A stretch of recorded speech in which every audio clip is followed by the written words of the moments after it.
Assalamualaikum warahmatullahi wabarakatuh. Waalaikumsalam warahmatullahi wabarakatuh. Oh, Sampai selamat berjumpa lagi dengan wajah saya yang berantakan ini. Baik, saya akan memberi sedikit gambaran materi mengenai kortek, kortek ya. Hmm, Tadi mana materinya ya?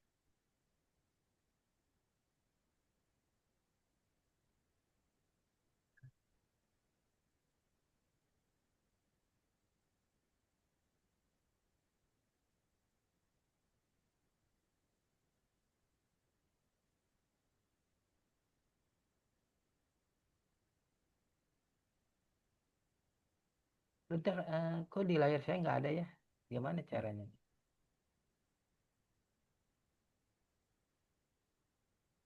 Mungkin bisa di share screen-nya dimatiin dulu terus di share screen lagi, Pak. Bisa enggak?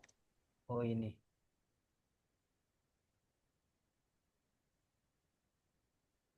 stop dulu ya. Ah, Terus, tapi biasanya gampang. Nah ini,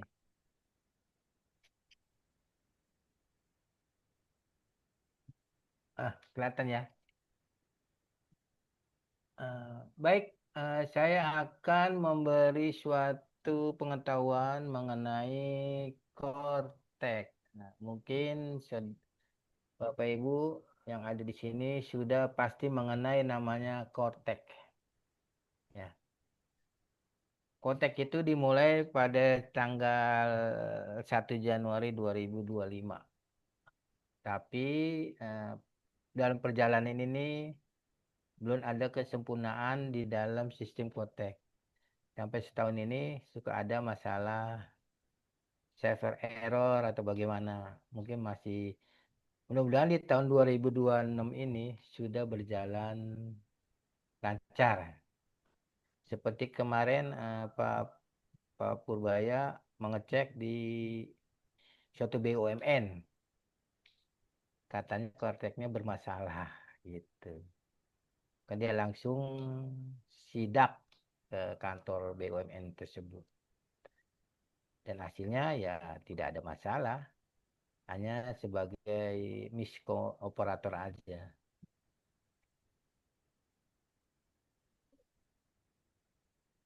Baik, saya akan mengenai mungkin ada sebagian yang belum mengenal Kotek. Eh, saya akan memberi gambaran apa sih itu Kotek. Nanti ada saya kasih suatu hmm, apa contoh ya yang Kotek yang ada di suatu klien saya. Kita bisa lihat benar nggak sih apa yang saya utarakan sekarang ini ya.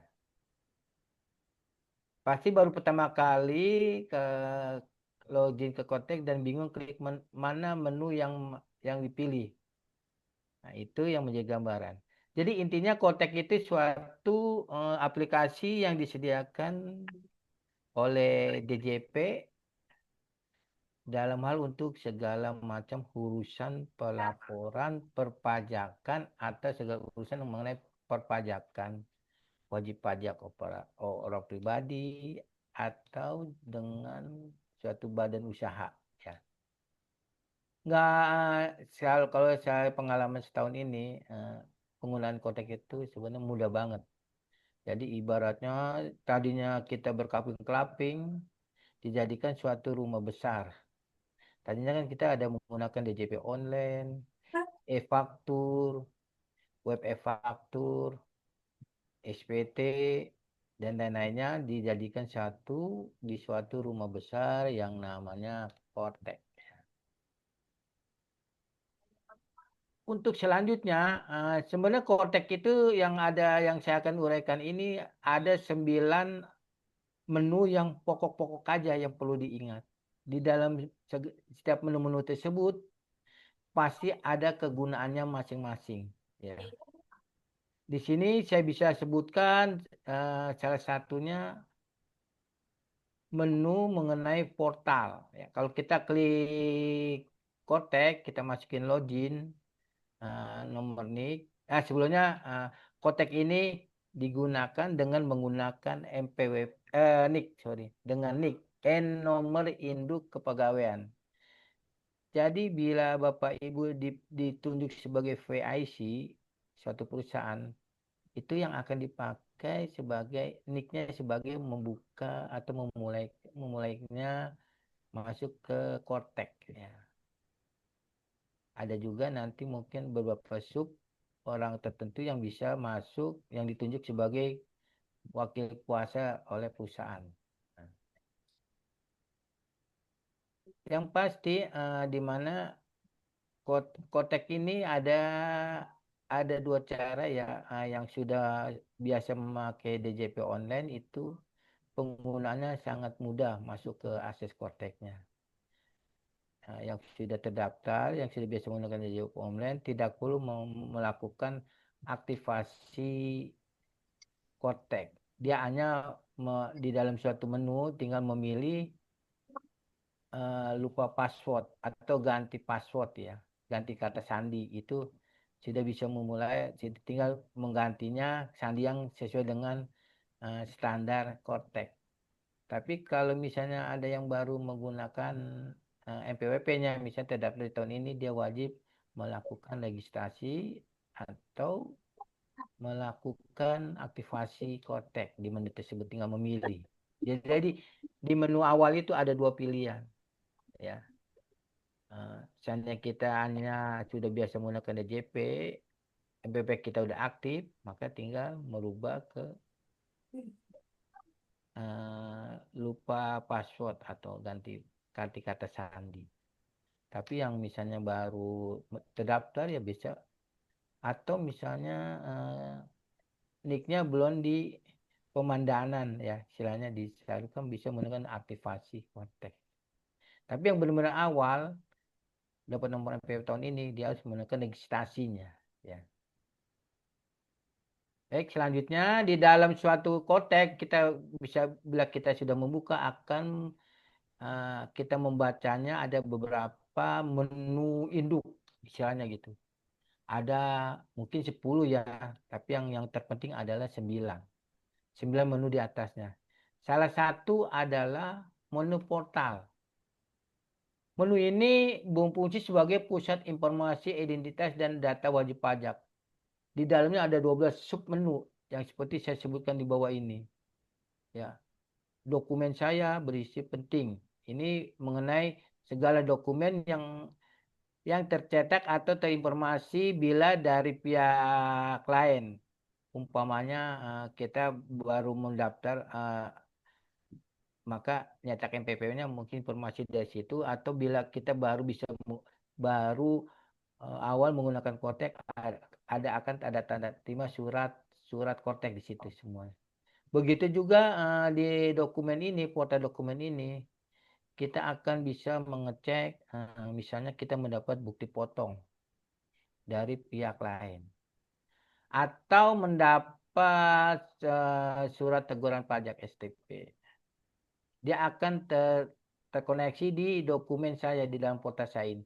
Ini yang perlu yang Bapak Ibu perhatikan ya. Bila kita masuk ke Kotek, kita harus mengecek ini, apakah ada surat untuk saya ibaratnya. Apakah ada kiriman surat buat saya, atau adakah surat untuk perusahaan saya. Di sini dokumen ini. Umpamanya ada teguran SKP atau apa STP, cepat-cepat dibayar. Gitu. Ada juga nanti tanda terima SPT, pelaporan SPT masuk ke dokumen saya ini ya. Notifikasi juga sama, pemberitahuan mengenai penampilan terbaru, misalnya ada faktur pajak yang dibatalkan atau bukti potong yang baru saja dibuat. Di sini loh. Kasus ini terjadi ya.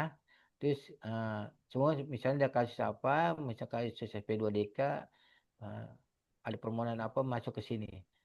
Yang penting lagi adalah mengenai yang perlu diperhatikan, ada ini mengenai profil saya. Di sini berisi informasi identitas dan status perpajakan. Di situ kelihatan misalnya orang pribadi, terlihat berapa status NPWP saya aktif atau tidak. Itu terlihat di sini.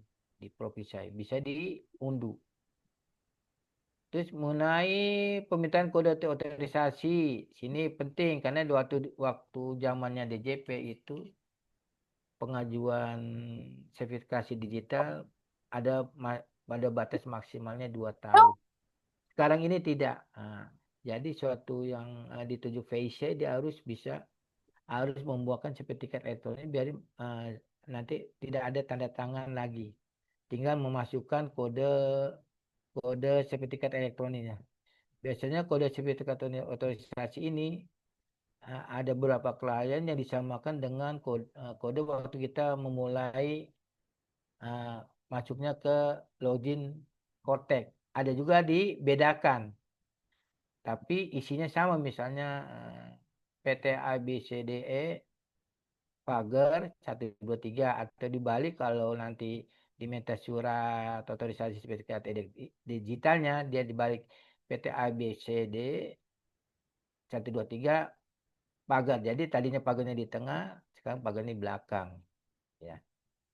Pengukuran PKP, ini berarti nanti ada tercantum di sini pengecekan status apa perusahaan isi udah jadi PKP belum. Ya. Terus semua sini bisa sebagai ada juga penghapusan dan pencabutan, penghapusan PWP tertentu. Tapi ini sepertinya yang kalau penghapusan pencabutan ini paling efektif kita datang ke kantor pajak. Ini prosesnya masih agak lama. Baik. Ada lagi menu besarnya adalah e-faktur. Nah, perlu kita ketahui e-faktur ini kan waktu zamannya DJP aplikasinya terpisah. Ya, terpisah ini kita harus mendownload mendownload suatu program namanya e-faktur yang mungkin terakhir itu volumenya 4, berapa gitu. Dalam ini e-faktur ini fungsinya hampir sama dengan e-faktur yang terdahulu atau web e-faktur yang terdahulu. Dia bisa menerbitkan faktur penjualan, faktur pajak tanpa harus meminta nomor faktur pajaknya. Dulu sebelum kontak terjadi, kita paling direpotkan dengan meminta nomor faktur pajak. Sekarang ini tidak, kita hanya memasukkan data-data hitungan angka-angkanya secara kalau kita sudah mengupload berarti nomornya sudah tersedia oleh pihak DJP. E-faktur ini diharapkan kalau kita buat, kita upload, kita terbitkan ibaratnya nanti di menu itu ada kalimat terbitkan, maka akan terkirim langsung ke pihak lawan transaksi kita. Begitu juga nanti kalau kita menerima faktur pajak dari pihak lawan transaksi sisa. Kan kalau faktur pajak keluaran berarti kita menjual barang. Kalau kita pajak masukan berarti kita membeli barang itu. Jadi kecepatan dalam menerima faktur, mau faktur keluaran maupun faktur pajak itu per sedetik. Kalau misalnya signalnya bagus. Jadi sudah tidak ada keterlambatan atau ini faktur ini kita tunda aja lah. Kita nggak kreditkan. Bisa jadi nanti kalau emang mau langkah begitu, waktu kita mengupload, kita jangan mencongkleng di pajak masukannya. Oh ini nanti aja bulan depan aja dah. Karena masa faktur pajak itu tetap sesuai dengan aturan terdahulu. Yaitu 3 bulan dari semenjak kita terima. Umpamanya contoh, terima faktur pajak bulan Januari berarti ada dasar luasannya dalam penggunaannya 3 bulan berarti Februari, Maret, April. Kalau Mei kita tidak bisa menggunakan. Tapi kalau kita menggunakan faktur tersebut berarti kita melakukan pembetulan SPT PPN. Nah, itu juga dengan kita terima dari faktur yang disamakan dengan faktur pajak lainnya. Maka akan semua terakomodasi di dalam program e-faktur. Nanti ada contohnya sih. Begitu juga dengan yang ketiga adalah e-bupot. e-Bupot ini ada hubungan dengan pajak penghasilan seperti pajak pasal 4 ayat 2, pasal 15, pasal 22, pasal 23, 26. Atau sewa, pajak sewa, semua terakomodasi di sini. Di dalam sini ada menu-menu bukti potong, unifikasi, di sini kegunaannya sudah jelas ya untuk 23 atau 26, pasal 4 ayat 2, pasal 15, pasal 22. Begitu juga non-residen yang untuk wajib pajak luar negeri.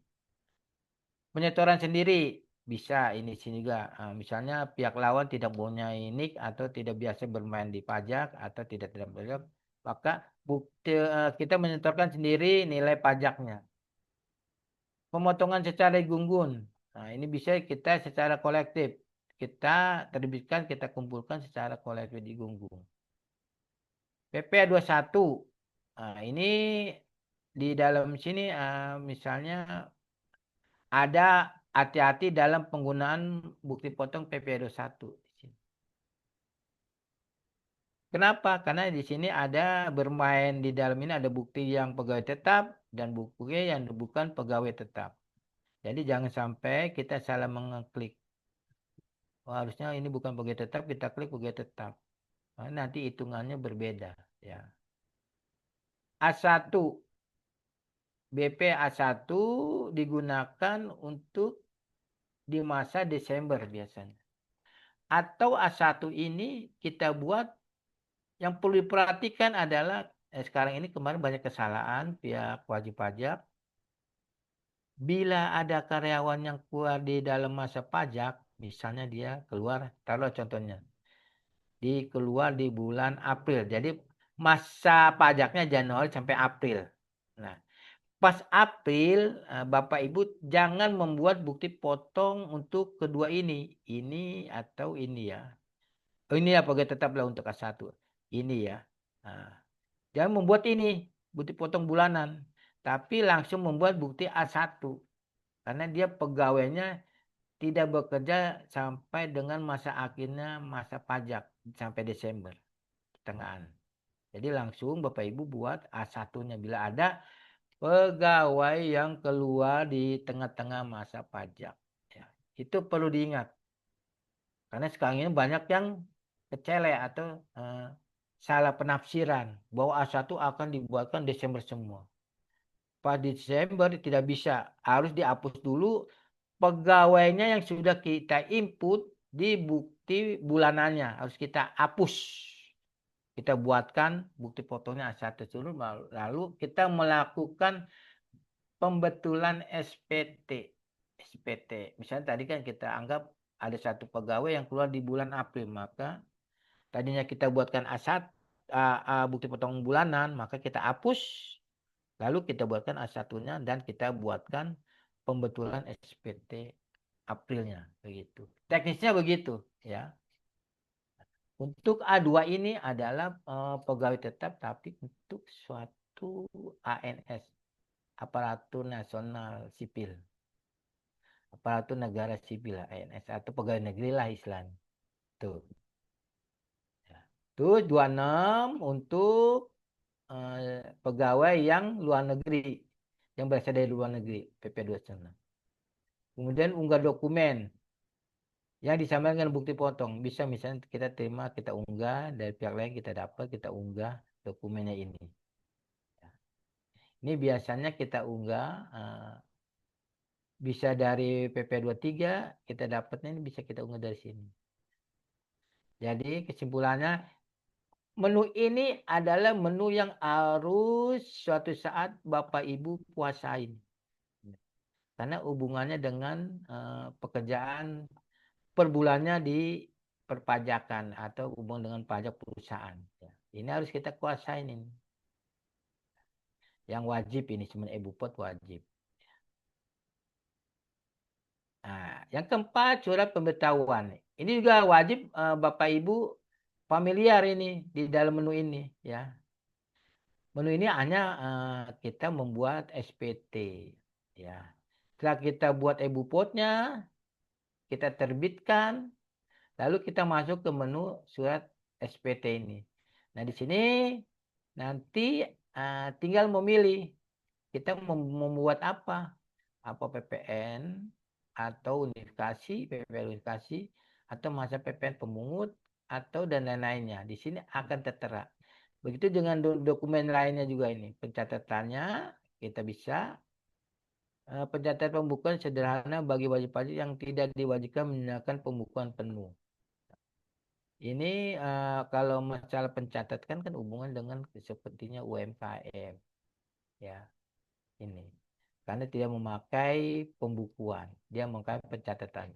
Nanti disuruh isi itu omsetnya berapa, baru nanti kita setorkan. Dashboard kompensasi bisa ini. Kalau kita mau kompensasi pajak baik PP maupun PPH, ada dashboardnya ini. Ya. Jadi yang penting tadi e-Bupot, surat pemberitahuan, kemudian ada lagi pembayaran, ya pembayaran. Kalau dulu di DJP kan pembayaran dibuatnya terpisah. Misalnya kita pakai ISPT, maka pembayaran berbeda. Atau kita di DJP kita udah buatkan, baru kita masuk menu ke pembayaran. Kalau di sini kalau kita sudah membuat SPT, maka tagihannya secara otomatis sudah dibuatkan pihak DJP. Yang ternyata masuk di sini. Daftar kode e-billing yang belum dibayar. Nah, oke. Bisa kita lihat di sini. Di kode ini. Ada nggak ini? Atau ada beberapa menu ya di sini seperti kalau misalnya kita melakukan kesalahan dalam memberi perkodean pajak, nanti harusnya PP21, tapi kita membuat secara mandiri kodenya PPN, maka kita bisa melakukan permohonan pemindah bukaan melalui pihak Kotek ini. Jadi tidak perlu kita lagi ke kantor pajak. Tinggal kita isi formnya di dalamnya, apa yang perlu diisi, nanti di-upload bukti pembayarannya.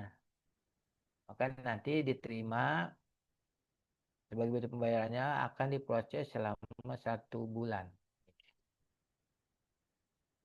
Layanan mandiri kode pajak bisa kita lakukan bila kita tidak melakukan pelaporan SPT, tapi kita untuk membayar suatu denda pajak atau tagihan pajak, kita bisa membuat layanan mandiri ini, kode e-billingnya kita buat sendiri.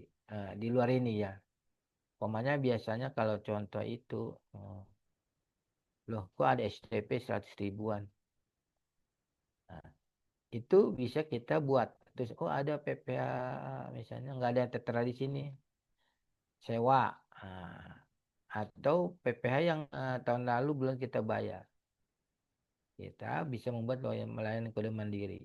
Ya. Tapi untuk 21 dia harus melalui pembetulan SPT baru diterbitkan secara otomatis kode e-billingnya. Pembuatan kode atas tagihan pajak ini di sini juga bisa kita buat. Apa sih kita membayar apa ini kita bisa klik. Formulir restitusi pajak kita masukin saja. Umpamanya kita mau melakukan restitusi PPN, kita ajukan permohonan sini. Sama permohonan pembelian imbalan bunga bila ada kelambatan pembayaran pajak dari DJP.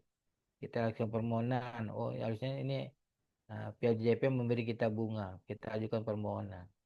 Karena kita sudah menang. Mungkin menang di pengadilan atau apa. Permohonan BPH DTP atas penghasilan PDAM. Ini terkhusus dengan PDAM perusahaan dagang air minum, perusahaan daerah air minum. Ya, oke. Tadi yang perlu di Bapak Ibu perhatikan adalah menu e-Bupot, SPT, baru menu pembayaran. Itu 3 ya yang perlu Bapak Ibu yang ada di sini harus kuasain dalam di bidang Kortek ini. Buku besar. Nah, ini posisi perpajakan yang masuk. Misalnya ini biasanya misalnya ada tagihan 10 juta yang baru dibayar ke pihak JP 5 juta. Masih ada kekurangan yang biasanya terrekod di buku besar ini. Ya. Begitu juga kalau misalnya ada hasil pemeriksaan jadi beban, maka bisa mengurangi sisa kredit, sisi kredit, sisi debit ini. Diusahakan bila kita ngeklik ke menu ini, pajak yang kita bayar sama dengan pajak yang utang pajak sama dengan pajak yang kita sudah setorkan dari hasilnya 0 di buku besar ini. Kalau misalnya kok ada selisih lagi, harus Bapak Ibu cek ini selisih dari mana. Apakah ada pajak yang belum saya setorkan atau ada tagihan yang belum saya setorkan. Layanan wajib mandiri ini hanya berbagai macam sisi ya. Ini layanan administrasi, bisa layanan administrasi, layanan informasi, layanan pengaduan sarana investasi. Nah, layanan edukasi, misalnya Bapak Ibu pengen ngikut kelas pajak di suatu KPP, bisa ngeklik di sini. Ada riwayat edukasinya, mengetahui dasar perpajakan bisa lihat di sini kumpulan dengan terkait peraturan-peraturan bisa diklik di sini ya. Kalau misalnya pengen pinter, iseng-iseng karena di bulan Maret, Januari, Maret, April ini banyak edukasi yang akan disampaikan oleh pihak KPP. Nggak harus kita mendapat undangan. Ada kelas pajak. Saya klik di mana? Oh, misalnya di daerah tertentu. Oh, di sini yang dekat atau pajak dekat perusahaan saya ikut Bisa ngeklik, kita bisa daftarkan diri. Nanti terlihat jadwalnya. Manajemen akses, apa nih? Ini bisa dilakukan mengatur ulang password akun Kotek. Terus memberikan akses kepada kuasa wajib pajak untuk melakukan jasa pelaporan atau administrasi. Nah, ini bisa jadi misalnya usaha staf yang lama sudah pindah. Saya mau ganti passwordnya untuk staf yang baru. Karena jangan sampai staf yang lama masih tahu bahwa dia bisa masuk ke Kotek kita, bisa menyalahgunakan ibaratnya Kotek perusahaan tersebut. Ya. Kemudian juga misalnya kita dalam ada urusan perpajakan atau melapor atau misalnya kita diperiksa, misalnya kita dapat surat SP2DK, terus kita memberi kuasa pada konsultan, maka kita bisa akses sini, kita bisa sampaikan.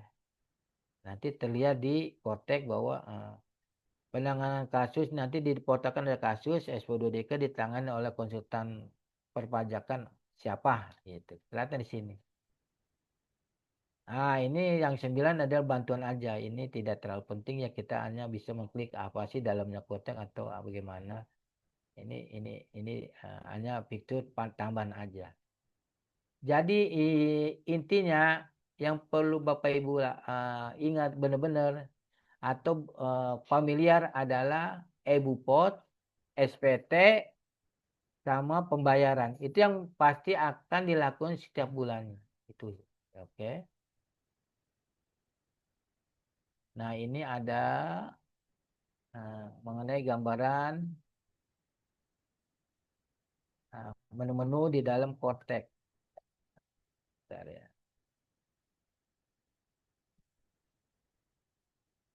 Salam. Baik. Nah, tadi saya bicara secara teori mengenai menu-menu yang ada di Kotek.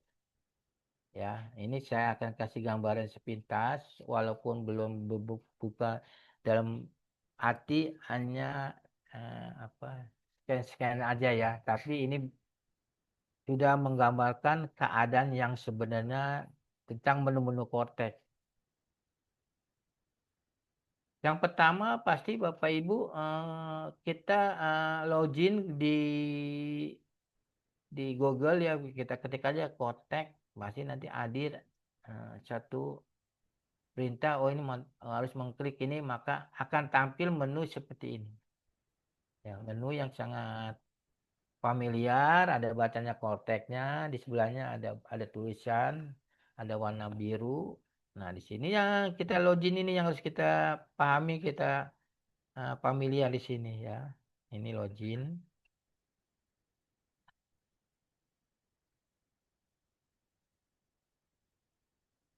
Ada beberapa yang harus perlu diperhatikan. Pertama kali ID pengguna. Nah, sekarang ini ID pengguna adalah NIK, bukan MPWP lagi. Kecuali kalau Bapak Ibu mendaftarkan atau lupa kata sandi awal untuk tadinya perusahaan itu belum memasuk ke Kortek, maka bisa kita ketik lupa kata sandi. Misalnya, oh kita perusahaan itu belum Kortek nih, maka nanti pas lupa kata sandi bahwa yang diisi adalah NPWP 16 digit. Itu 16 digit. Kemudian kalau orang pribadi kita tadinya biasa gunakan JP, oh kita belum masuk ke linkin ke Kortek, maka yang dimasukkan lupa kata sandi NIK. Nah, baru nanti mereset kata sandinya lagi ya. Nah, ini beberapa menu awal seperti ini Kortek ini ya. Diketik lagi di Google maka akan tampil, klik kita akan menampil menu utama ibaratnya ya. Di dalam menu utama ini ada login, ID pengguna, diisi dengan nick, kata sandi, diisi 8 karakter. Kemudian Bapak Ibu bisa memilih mau ID atau mau US. Istilahnya bahasa Indonesia atau Amerika. Kalau bahasa Jawa nggak ada sih ya. Kalau bahasa Palu juga nggak ada. Kemudian kita masukkan nomor captcha, lalu kita login. Maka dia berproses. Nah, ini contoh yang sudah dimasukkan. NIK, password, papresnya, lalu kita login. Dia akan masuk seperti tampilan seperti ini. Jaga data pribadi, perkuat keamanan akun Anda. Informasi yang umum. Ya. Nah, yang tadi saya bicarakan adalah menu-menu yang di atas sini. Pota saya, e-faktur, e-bupot, surat pemberatuan, bantuan, pembayaran, buku besar, layanan wajib pajak, manajemen aset, pertukaran informasi perpajakan. Seperti ini. Nanti di atas sini ada ibaratnya VIC-nya yang ditunjuk untuk bisa masuk ke kotak ini yang ditunjuk ya. Nah, di sini kan ada misalnya di sini contohkan Imam Setiawan ya. Sini nanti kalau kita klik ada perusahaan. Coba kita ke bawah. Nah, ini seperti ini ya. Kalau kita klik, kita pilih. Oh, ini ada PT Agung Jaya Mandiri. Nah, sini ya. Di dalam atas ini, yang tadi di sini Bapak Ibu, ini kan ada lonceng. Lonceng. Bukan lonceng gereja ya, maaf. Ini lonceng pemberitahuan. Jadi pemberitahuan ini bisa hubungan di dalam potret saya dalam dokumen. Ini bisa ada hubungan. Oh, ada pemberitahuan apa nih? Oh, ternyata saya menerima bukti potong dari pihak lain. Oh, ternyata saya menerima faktur pajak masukan. Oh, saya menerima tagihan pajak di sini. Pengumuman di sini akan kelihatan. Lonceng ini berbunyi. Lonceng berbunyi tandanya sekolah sudah masuk. Oke. Lanjut, di sini kan tadi kalau kita klik, maka kita pilih PT-nya. Nah, ini kita pilih nih, ini ada tanda panah, kita bisa milih. Ya, ini tadi saya bicarakan loncengnya, terus ini versi yang terakhir, misalnya 1.12, nanti mungkin ada lagi 1.13 atau coba. Nah, sini login terakhir tanggal sekian. Lalu kalau kita keluar, dan jangan lupa Bapak Ibu, kita harus mengklik ini, jangan asal keluar aja. Walaupun secara otomatis itu keluar sih. Kita tutup aja Google-nya dia keluar. Tapi lebih baik kita ngeklik ini. Keluar dari Kortek. Nah, ini adalah tadi yang kita di menu di atas sini ya Bapak Ibu nih. Kalau sebelumnya kan awalnya di sini ada namanya Pak Imam ya sebagai VIC-nya. Terus kedua ada PT-nya yang dia jabat atau dia kepalain. Sini nanti mungkin nanti coba kalau Bapak Ibu cek koteknya ada nggak PT-nya. Nama PT-nya di sini. Ya. Atau bisa jadi misalnya bagian accounting meminjamkan nicknya karena sudah ditunjuk pihak manajemen nih kamu nicknya ini untuk menggunakan kotek. Jadi dia tidak harus jadi wakil kuasa, tidak harus didaftarkan sebagai wakil kuasa perusahaan tersebut. Nih nicknya sekian kamu jalanin. Nyata pasti masukin oh namanya Pak Imam. Padahal dia stafnya namanya misalnya Ani atau siapa gitu. Ya atau Lucy atau apa gitu. Ya, oke. Nah, yang tadi saya bicarakan adalah ini menu utama yang tadi nih, portal saya, e-faktur semua ini ada 10. Ya, tapi yang sering kita pakai e-faktur, e-bupot, surat SPT sama pembayaran. Ini biasanya kita akan gunakan setiap bulannya. Kalau e-faktur nanti kan kalau perusahaannya PKP dia akan bisa menggunakan e-faktur. Tapi kalau tidak PKP dia tidak akan bisa gunakan e-faktur ini. Ya. Nah, ini tadi yang saya bicarakan ada beberapa menu di dalam portal saya ini. Tadi sekitar 8 ya, 1, 2, 3, 10. 10 menu. Ya.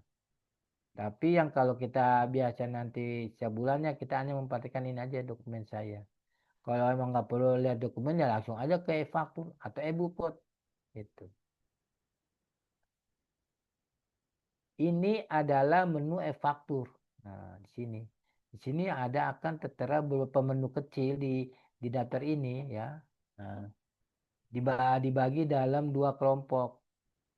Dashboardnya ini dibagi 2 kelompok. E-faktur sama dokumen lainnya. Nah, untuk pajak keluaran ini adalah menu membuat faktur pajak terbaru dari hasil penjualan. Pajak masukan, menu untuk melihat atau menerima faktur pajak masukan dari pihak lain. Ya, pokoknya kita nanti bisa kalau praktek yang lebih mandiri lagi, kalau emang diperlukan untuk Pak ajukan aja permohonan saya mau ada kelas untuk e-faktur gitu. Tambahannya silakan ajukan. Atau Pak saya mau ada lebih mendalami menu e-bupot. Nah, silakan atau semua ini bisa kita ajukan nih. Bahkan pemimpin LPK ini menawarkan apa mau ada tambahan tentang Kortek atau tidak. Kalau kita bahas semuanya ini bisa 4 jam. Kasihannya di Indonesia bagian timur. Ya. Yang jelas menu ini tidak asing lagi dalam penggunaannya ya di e-faktur ini. Yang pertama kita input walaupun nanti di dalam membuat faktur keluaran itu kita yang sekarang ini masih memakai istilahnya kodenya 04 DPP lainnya. Kenapa pakai DPP lainnya? Karena uh, yang masih diharapkan oleh wajib pajak adalah 11% nilai PPN-nya. Seharusnya kan 12%, tapi diakali pemerintah bagaimana cara menghitung walaupun peraturannya 12%, tapi hasilnya tetap 11%. Maka digunakannya DPP nilai lain. Dalam menggunakan faktur keluaran ini harus ada kehatian dalam memberi pengkodean di faktur pajak. Untuk 02 kan 03 itu masih ada hubungan dengan pemerintahan atau badan usaha ya. Itu tetap digunakan kalau misalnya Bapak Ibu melakukan transaksi ke pihak tersebut. Ada juga yang masuk biasanya seseorang melakukan transaksi di daerah kawasan berikat atau pusatnya ada di daerah Batam. Dia lokasinya lawan transaksinya di Batam. Nah, itu kita harus ada kehatian dalam menggunakan kodenya, apa 07 atau 08. Jadi ini sangat mempengaruhi. Tapi kalau yang untuk perusahaan umum dalam negeri kita sebagai menggunakan 04.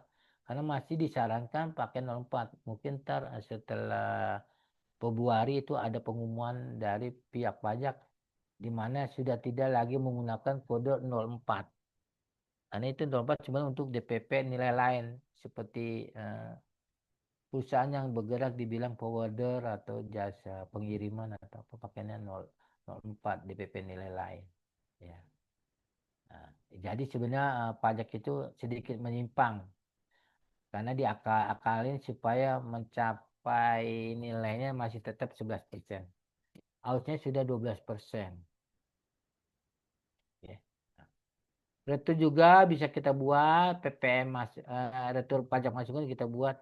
Nah, dokumen lain, nah ini dokumen lain yang dokumen disamakan dengan faktur pajak. Kalau faktur keluaran ini mungkin digunakannya kalau kita membuat ini untuk suatu umpamanya perusahaan listrik atau telepon atau apa, dia kan bisa kwitansi itu sebagai suatu faktur pajak. Ya. Untuk PPN masukan, ini juga bisa kita terima dari pihak lain ya. Ada yang bisa kita pakai atau tidak ini ya, PPN masukan ini. Tapi tiap Bapak Ibu yang untuk melakukan pembayaran pelaporan SPT PPN ini kan istilahnya faktur pajak masukannya kan sudah terkirim nih.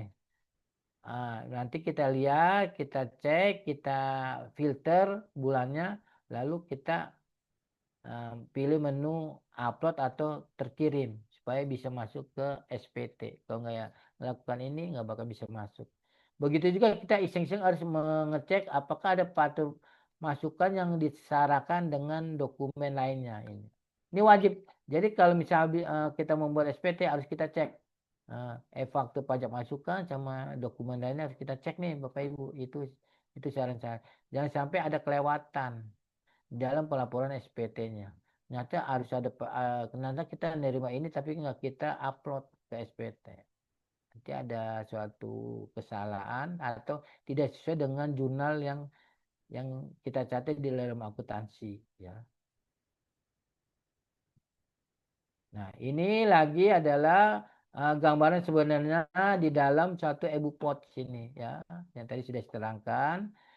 Yang perlu diperhatikan adalah pertama menu ini. Kalau kita membuat PP21, BP21 sama bukti pemotongan bulanan pegawai tetap. Nah, ini yang biasa digunakan di satu perusahaan. Ya.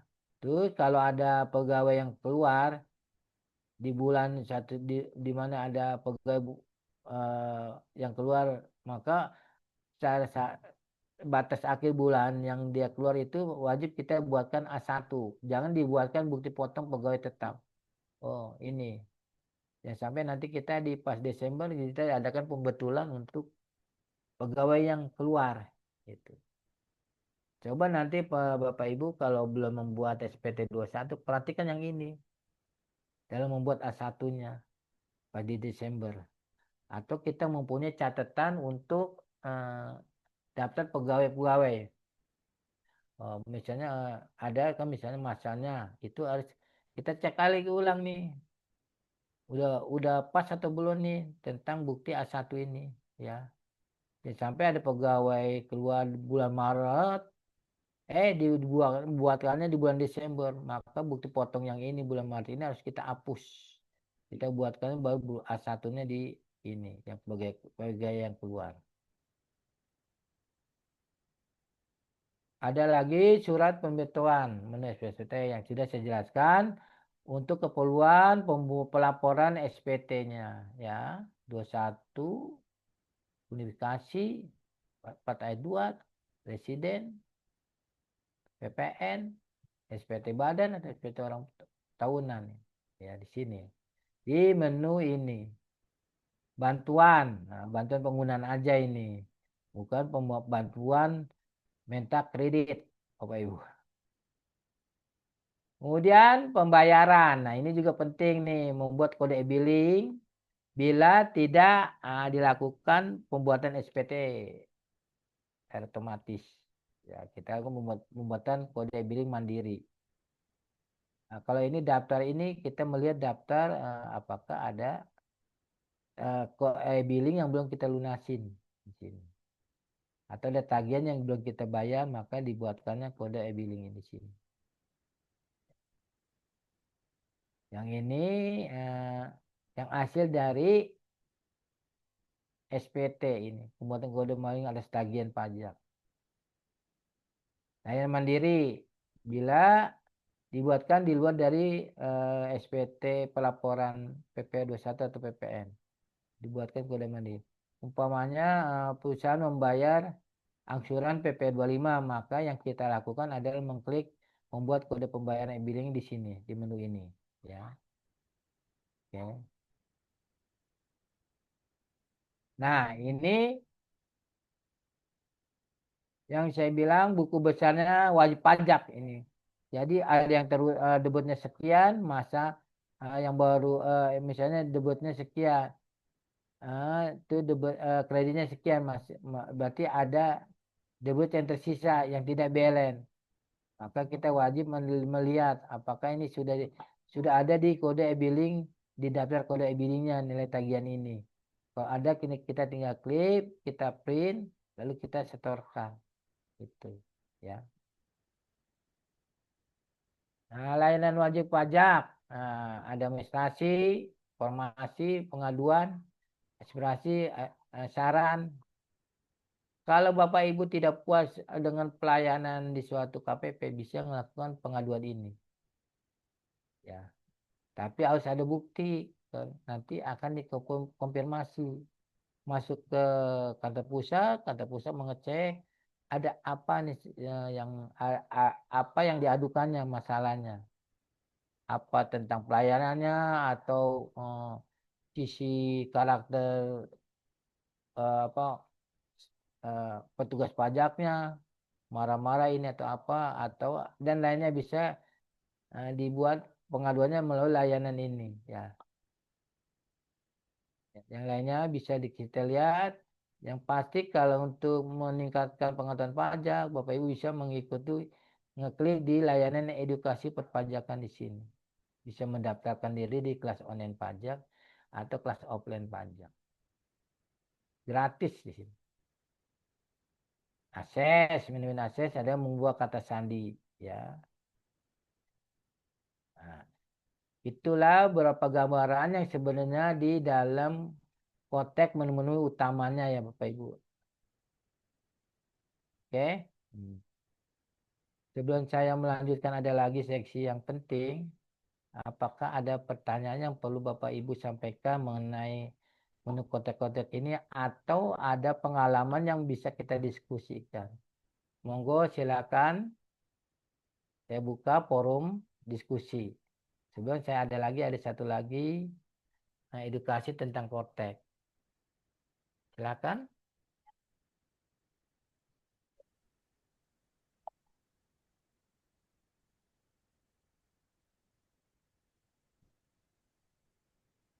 Apa sudah pada bisa ya kotek?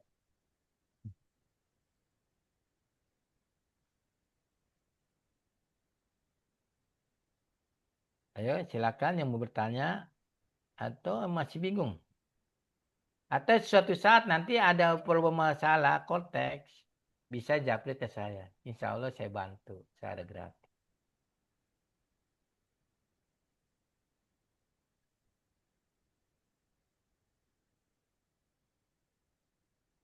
Malam, Pak. Iya, selamat malam. Ini mau sharing aja sih, Pak, mengenai Cortex. Silakan. Kemarin kan terakhir untuk pelaporan PPh 21. Kebetulan kemarin itu terlalu banyak kendala di Cortex-nya, mungkin karena Cortex ini sebenarnya belum siap untuk diimplementasikan atau dipaksa mungkin untuk bekerja, jadi masih banyak error-errornya itu, Pak. Betul. Tuh, Pak. Jadi kebetulan kemarin pas uh, ngerjain PPh satu, kebetulan ada beberapa perusahaan, ada 7 perusahaan itu satu PT kemarin yang hampir tidak terlapor sama sekali. Mm-mm. Tapi alhamdulillah pagi-pagi itu tanggal 20 bisa akhirnya. Karena aplikasi kemarin itu Pak, kadang masuk tiba-tiba masuk aplikasi Cortex, masuk password, passphrase semua, pas klik eh A1 itu langsung keluar. Iya, iya. Jadinya nggak bisa sampai siang itu baru bisa. Kendati pun bisa nanti pada saat kita mau terbitkan itu juga nanti mungkin karena sistem ya Pak ya. Jadi datanya Mm-mm. kadang ada yang double, ada yang ini. Jadi mungkin ini masih dalam tahap evaluasi sama pihak IT-nya Cortex. Cuman kemarin kalau andai kata mungkin kita sampai telat lapor setelah tanggal 20 pasti akan kita kena denda kan. Sementara yang membuat Cortex ini tidak ada dispensasi waktu misalnya untuk perpanjangan ataukah ini. Jujur tuh Pak kemarin banyak yang error sistemnya. Apalagi yang Bapak bilang tadi itu pada saat ada karyawan yang akan keluar itu sebenarnya pada bulan misalnya karyawan itu keluar di bulan Maret, bahwa bulan Maret berarti di bulan April itu harus langsung sudah dibuatkan A1-nya. Benar Betul. itu Pak, setuju. Karena kalau kita buatnya nanti di Desember itu nanti akan kelimpungan Pak. Kalau Iya, misalnya kita pakai formula yang istilahnya memang yang benar-benar ngeling, itu mungkin ya, tapi kalau misalnya enggak, pasti akan kita hitungnya itu manual, Pak. Seperti itu. iya, iya. Pertanyaannya, Pak, apa cuman Per- saran doang? Bertanya, enggak bertanya sih, Pak. Ini cuma sharing-sharing aja. Oh, Kebetulan Cortex saya sudah agak familiar, terutama yang untuk PPh satu itu. Kendalanya cukup banyak. iya, gini. Sebaiknya ya kita harus membuat text planning ya untuk PP21. Di manajemen kita melihat kondisi seperti ini, sebaiknya jangan sampai waktu mepet, mepet terlalu mepet waktunya gitu. Ah, Harus ada manajemen text planningnya. Oh, misalnya eh, tanggal 15 harus sudah lapor itu. Jadi kan kita ada waktu bisanya ada selisih, ada error atau apa, ada yang perlu diperbaiki atau dari sana emang error, kita masih punya waktu. tanggal 15 kan itu Pak batas pembayaran ya. Tanggal Iya, 20 itu batas langsung. batas Nah, batas pelaporan. Nah, sebenarnya saya tuh kerjain itu PPh satu kemarin tuh dari tanggal 5 Pak. mm-mm. Tanggal 5 sampai tanggal 19 itu baru kelar itu sebagian 98%. Yang tanggal 20-nya itu yang satu PT yang hampir nggak terlapor. Dan lucunya dari beberapa teman yang saya sharing-sharing juga sih Pak, itu kebanyakan yang lebih bayar Pak semuanya. Iya. Nah, ini ada manajemen untuk lebih bayar, tapi ini rahasia ya, Pak. Heeh. Disimpan. Mungkin lebih bayar ini terjadi bila suatu eh, karyawan itu nerima THR bukan apa? Iya, benar. THR dengan Ah, bonus ya. retasi. Nah, itu saya sudah mengakalin ya, mencoba ya. Waktu THR misalnya bulan Maret nih, tahun lalu mau THR nih. Itu saya planningkan dibagi 10 bulan. Jadi November habis. Nah, itu cuma ada satu orang yang lebih bayar. Jadi semuanya THR-nya 3 juta nih kita bagi aja 10 bulan. Sebulan kita masukin THR, THR, THR. Itu ada asumsi bahwa nanti kalau karyawannya itu di bawah PTKP nggak bakal tetap nggak kena bayar pajak. Itu saya mendapat bocoran itu dari mantan pegawai pajak. Iya, enggak Pak, itu juga Ah, saya buktikan yang banyak pegawai saya itu yang penerima retasi, jadi tunjangan tidak tetap. Jadi rata-rata itu mereka itu lebih bayar Pak. Iya, nah itu diakalinya kan sebagai awalnya pasti bayar Pak, nanti di akhir Desember lebih bayar dia. Iya, lebih bayar Nah, dan nah lebih itu bayar. diakalin kalau emang mau mau berabe lagi ya kita bagi. Ini berapa sih sebaiknya supaya eh, di cocoran Excelnya supaya nggak kena pajak nih. Iya, Karena kecuali kan itu ya. kotek, iya kotek kan istilahnya TER itu kita bayarnya cuma masukin kena berapa tarifnya Iya, Heeh. dari Januari sampai November kan tarifnya ya Pak ya. Iya, Kalau di itu Desember diakalin tuh begitu. jadi Saya progresif. eh, saya dapat bocoran dari Ada Menteri. ada selaknya masih. Heeh. Tapi emang agak berabe sih, Pak. Iya, Nah, bener. nah, untuk lebih bayar ini Bapak harus konsisten atau mengembalikan uangnya ke karyawan tersebut. Jangan sampai Nah, kalau lupa. kalau saya kan di PT saya kan gross apa, jadi pajaknya itu yang kita bayarkan. Oh, Jadi jadi nggak usah nggak diulangi. perlu saya Iya, balikin ke bisa bisa. karyawannya kan. Benar Jadi saya benar. jadi deposit untuk PPh satu di next berikutnya.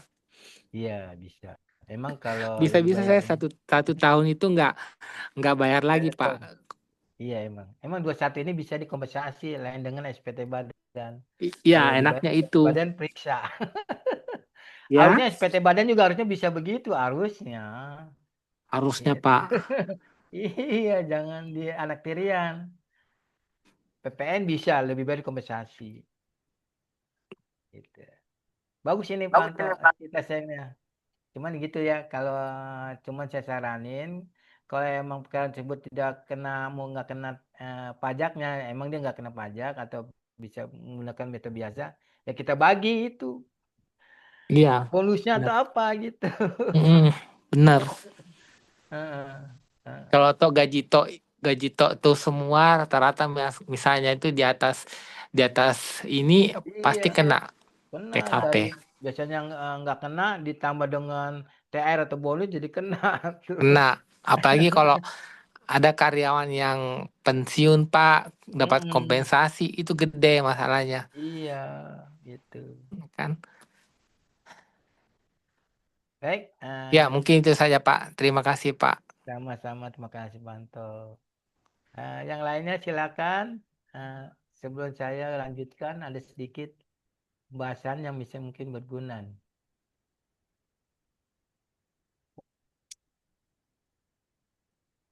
Nah, saya membahas misalnya ini kejadiannya adalah mengenai aktivasi akun. Ya, ini dilakukan bila wajib pajak di situ sudah biasa menggunakan DJP atau udah punya NPWP-nya terdaftar. Nah, kan sekarang ini ibaratnya kita nanti aja akunnya gitu. Biasanya kalau orang pribadi begitu, nanti aja. Sekarang pada mepet ini udah melakukan aktivasi akun.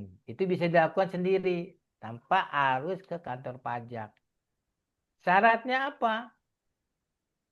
Syaratnya itu jangan ada perubahan waktu di JP online data kita.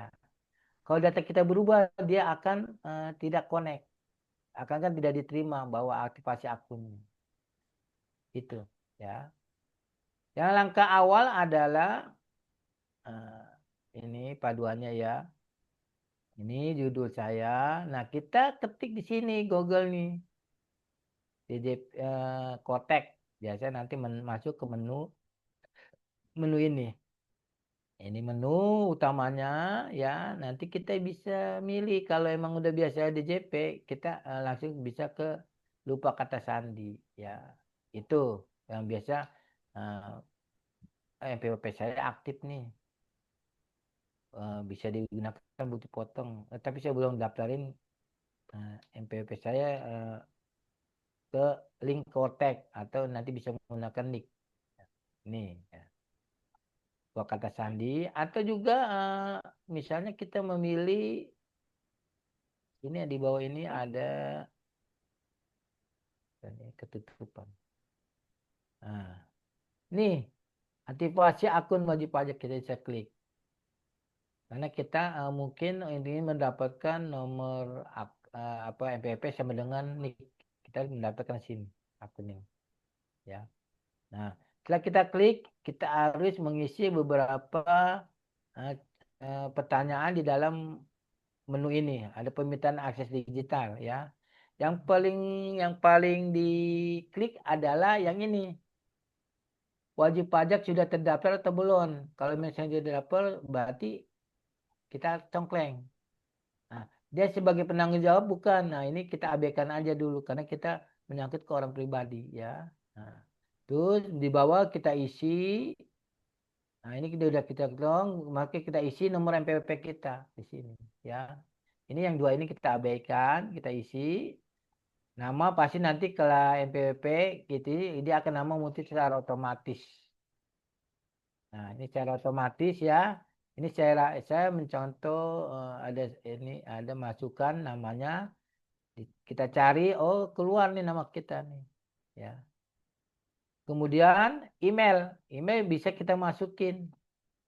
Email yang aktif ya Pak. Atau kita email yang sesuai dengan nilai emailnya di JP online sebelumnya ya. Nah, terus masukkan nomor telepon. Kalau emang mau diganti ya ganti nomor yang terbaru. Misalnya yang lama nomor saya hilang atau email juga bisa kita masukkan yang terbaru yang aktif yang bisa nanti ada akses untuk membuka perubahan kata sandi di sini ya. Setelah kita isi ini nomor nama wajib pajak sudah kelihatan, email, nomor telepon udah oke nih. Nih, nanti ini kalau yang mau aktif ini kita akan diterima tanda congkleng ini di sini. Bukan tanda silang. Kalau tanda silang ini berarti uh, udah jadi misalnya oh emailnya udah dipakai untuk yang lain atau oh, nomor teleponnya udah dipakai untuk keperluan lain. Biasanya harus diganti ya. Setelah selesai ini, nah baru kita masuk ke verifikasi foto. Kita berselfie. Atau misalnya kita membuatkan orang lain, kita bisa minta fotonya aja, foto tidak bergeraknya. Atau pas foto. Atau foto postcard, kita arahkan kameranya ke sini. Nah, ya. Ini bisa dilakukan semua ini, antisipasi ini bisa melalui HP atau melalui laptop. Kalau yang laptop harus yang ada kameranya ya, Pak Ibu. Setelah itu kita ini gini, umpamanya kita udah foto nih, baru kita verifikasi fotonya sesuai enggak atau kurang senyum atau apa bagaimana. Yang pasti di belakang jangan ada gambar pihak lain, hanya diri kita sendiri ya. Ini juga kan kita bisa arahkan misalnya pas fotonya kita arahkan ke kamera, nah itu kita bisa. Kemudian kalau sudah jadi surat pernyataan kita checklist ini ya. Setelah itu kita simpan ya, ini simpan. Setelah semua oke nih, nah ya, baru nanti akan terkoneksi ke email Bapak Ibu ini. Nah, disuruh dibuka atau ada tanda terima nih, tanda terima pendaftaran aktivasi di sini. Kita lihat nih bisa kelihatan nih kode-kodenya. Kita buka emailnya akan terima surat seperti ini, maka di sini adalah surat aktivasi, kode aktivasi nih. Nanti kita bisa gunain nih. Kita masukin ke sini. Kode ini yang sesuai dengan surat ini. Kita masukkan nick, kata sandi. Nah, ini sini ada nih Bapak Ibu di sini nih. Ini sebenarnya ada nama wajib pajak, kodenya apa ini ini. Kita masukkan apa adanya baru kita login. Maka itu adalah proses aktivasi untuk NPWP-nya sudah aktif ya. Sudah terdaftar di DJP online. Oke. Nah, itu saja yang saya tambahkan mengenai aktivasi akun. Aktivasi ini biasa terjadi sampai saat ini pasti terjadi. Nah, dengan ada aktivasi ini, bila suatu saat teman bapak atau ibu pengen atau pihak keluarga kita belum bisa masuk ke kotek, kita lakukan pindah-pindah yang ada di sini. Ini tidak menjebak, tapi emang sebenarnya sangat mudah kok, bisa melalui handphone atau melalui laptop. Ya, oke. Nah, itu aja gambaran hari ini tentang Kortek. Bila Bapak Ibu ada pertanyaan, silakan ajukan. Kalau emang dirinya baru mendapat MPWP, kita wajib daftar di sini nih, pengguna daftar di sini, ya. Oke.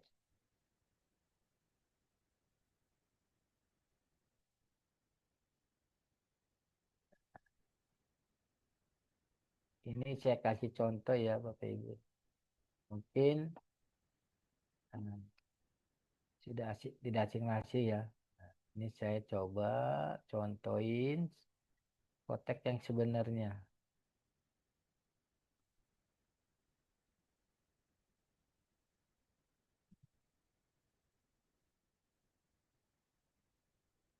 Oh, jangan.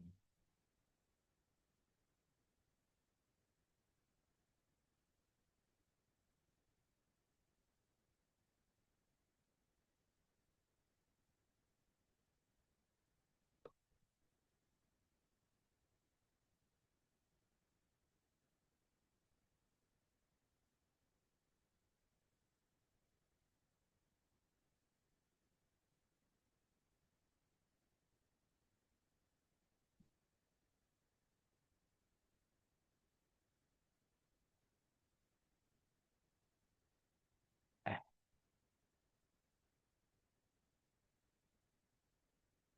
silakan mau ada yang pertanyaan atau sharing lagi mengenai kotek.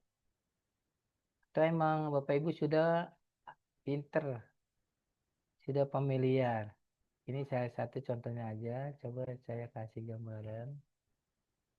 Cuman ini pusatnya tidak PKP.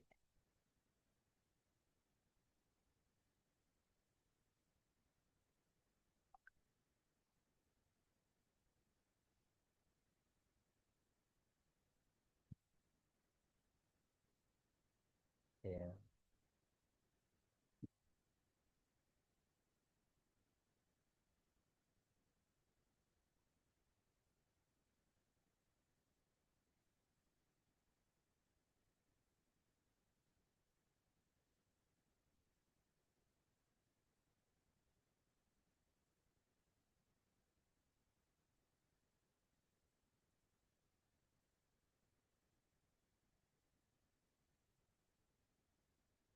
Nah, ini masih muter-muter ujinya. Ini adalah MP Kotek yang sebenarnya Bapak Ibu. Di sini kan ada portal. Nih, Ibu Pot semua ini udah seperti biasa dari jalan. Nah, di sini ada PIC-nya. Personalnya namanya Pak Aditya Ridwan. Bila kita klik, nah sini ada nama PT-nya, Pancakarya Motor. Jika kita pilih, maka akan keluar. Nah, ini posisi kontaknya perusahaan. Nah, di sini ada gambar lonceng. Coba kita klik. Apa isinya? Nah, kita refresh. Nah, nah inilah gambaran berapa berita yang ada di kontaknya PT Pancakarya Motor seperti ini, Bapak Ibu ya. Ada bukti potong apa yang ada ini ikam PP 21 loh. Yang kita lihat, coba kita lihat. Oh, ini bukti penerimaan ya, hasil pelaporan ini. Ya, oke. Karena ini bukan PKP, maka e-fakturnya tidak bisa kita gunakan. Nah, ini tidak bisa kita gunakan, cuma berita saja ini. Dan bukan PKP. Kecuali e-Bupot. Nah, e-Bupot ini kalau kita pengen tahu daftarnya A1, bisa kita klik di sini.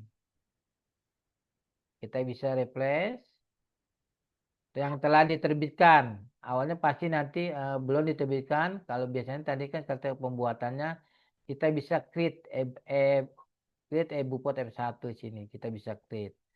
Ada perintah seperti ini kalau kita create-nya. Ada berapa harus yang kita isi. Nah, seperti ini ya Bapak Ibu nih. Tuh. Isinya sangat mudah kok ini. Ya. Kemudian kalau kita melihat total A1-nya siapa aja, kita bisa klik ulang. ini ada kesalahan sistem. Nah, ini kita bisa telah terbit.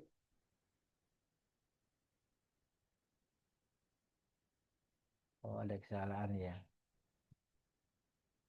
Ini kita pilih bulannya, bulan Desember. Nah, ini keluar Bapak Ibu nih. Dayar. Ada 5 bukti potong ya. Ini seperti ini. Nah, yang telah diterbitkan. Yang telah terkirim ke pihak karyawannya masing-masing. Ya. Nah, bisa dilihat kan? Biasanya setelah kita membuat ini, kita terbitkan, kita langsung mengacu ke SPT, pembuatan SPT. Di sini kita pilih SPT. Nah, di SPT ini kalau kita membuat yang baru, berarti kita harus membuat konsep. Tapi kalau sudah ada yang dilaporkan, kita bisa ngeklik SPT yang dilaporkan. Kita sudah membuat konsep, kita jadi, tinggal kita lihat SPT menunggu pembayarannya. Itu seperti itu fungsi-fungsinya. Ya, kita kalau membuat konsep, ya kita tinggal klik aja. Umpamanya kita konsep. Nah, di sini akan tertera beberapa macam bentuk SPT. Tinggal Bapak Ibu pilih mau apa yang kita gunakan. Apa SPT badan. Karena ini kan perusahaan pasti keluar nih. Apa PPA satu, apa unifikasi. Kalau yang lain-lainnya kan nggak berguna ini. Ya, ini nggak berguna untuk satu perusahaan. Oke. Kalau kita gunakan badan 21 unifikasi. Ya. Bisa kalau misalnya kita membuat konsep oke, maka kita bisa memilih lanjutkan. Umpamanya kita memilih ini. Nah, ini bisa kita lanjutkan nih. Nah, lanjut. Nah, lanjut kita bisa memilih kode pajaknya. Mau bulan apa? Kalau bulan Desember berarti ini tidak normal. Pembetulan. Ini kalau kita lanjutkan berarti ini pembetulan. Jenis SPT-nya berarti pembetulan. Tuh. Ya, Bapak Ibu ya. Kalau belum dibuat berarti istilahnya normal di sini. Tuh. Oke. Setelah itu kita klik, kita buat konsep. Nah, saya nggak mau ngeklik ini. Ya. Karena nanti terrecord sebagai konsep. Bisa kita hapus sih sebenarnya. Prosesnya seperti itu Bapak Ibu. Sangat mudah kok. Tinggal ngikutin petunjuknya apa sih. Nah, di dalam suatu pembetulan, misalnya Bu udah buat konsep, Bapak Ibu harus melakukan posting. Gitu. Makanya kalau emang ada kelas khusus lagi, minta tambahan, silakan ajukan. Oh, saya pengen tahu nih pembuatan PPA 21. Silakan bisa saya kasih training. Nah, yang ini yang pasti ini sudah SPT yang sudah dilaporkan ini setahun ini. Terlihat di sini di daftar sini. Tinggal kita ibaratnya kita unduh. Ya. Kita unduh, dia akan terrekod. Ini sengaja saya unduh ya, biarin karena saya belum mengunduh. Ya. Ini kita bisa tambahin namanya. Pokoknya tadi kan PKM Desember, PKM SPT PPH 21 Desember 2025. Nah, saya menyimpan sengaja, saya kemarin belum upload. Nah, nanti terlihat di download, bisa kita klik. Nah, inilah hasilnya seperti ini. Ya, hasil SPT. Ada kurang bayar 220 ribuan. Yang sudah lunas ini. Ya. Seperti ini Bapak Ibu nih bentuk induknya. Pasti udah familiar ya ini. Nanti bukti potongnya bisa kita download juga bukti potong yang di A1 itu. Ya. Oke. Nah, oke.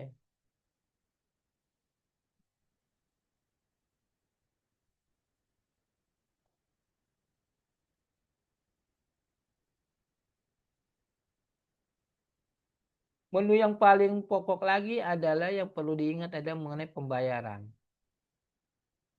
Pembayaran. Yang perlu perhatian kita membuat ini, kita klik ini daftar kode billing yang belum di Indonesia. Apakah ada? Itu perlu yang paling diperhatikan Bapak Ibu. Jangan sampai kita punya utang sama pihak pajak.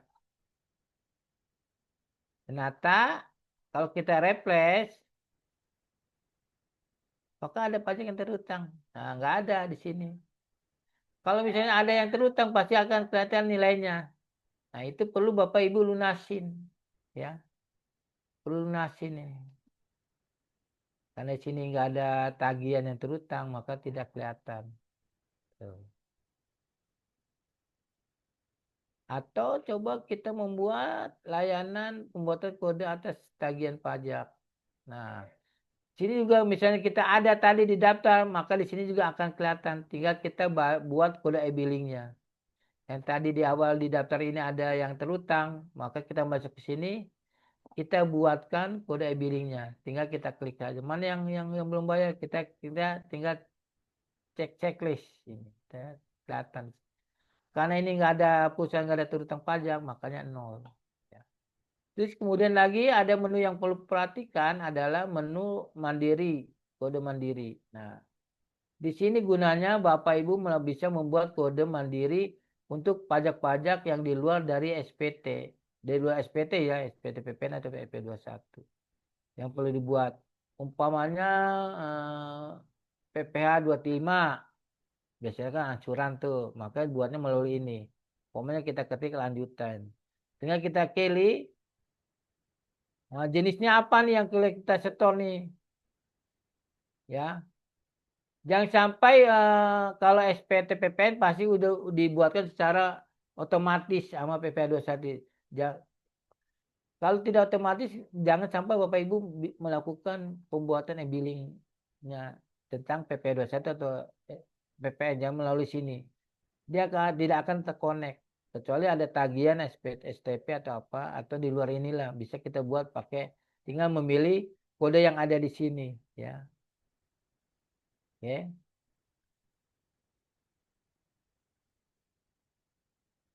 Nah, kalau yang PP25 kan angsuran bisa kita ketik di sini. Januari berapa, lanjutin. Nah, kita tinggal masukin. Nilainya misalnya 50.000 angsurannya. Kita masukin. Nah, sangat mudah bikin ginian. Lalu kita keterangannya apa? Misalnya PPh 25 Januari Januari 2026. Pokoknya begitu. Lalu kita buat unduh tek, maka dia akan ada di downloadan ini. Lalu kita cetak, kita setorkan ke bank. Itulah gambaran mengenai pembuatan e-billing secara mandiri ya. Oke. Yang lainnya, ini tadi kita buka kosong. Nah, ini kosong kan, tagihannya kosong. Debit dan kredit sama, tidak ada yang tersisa saldonya.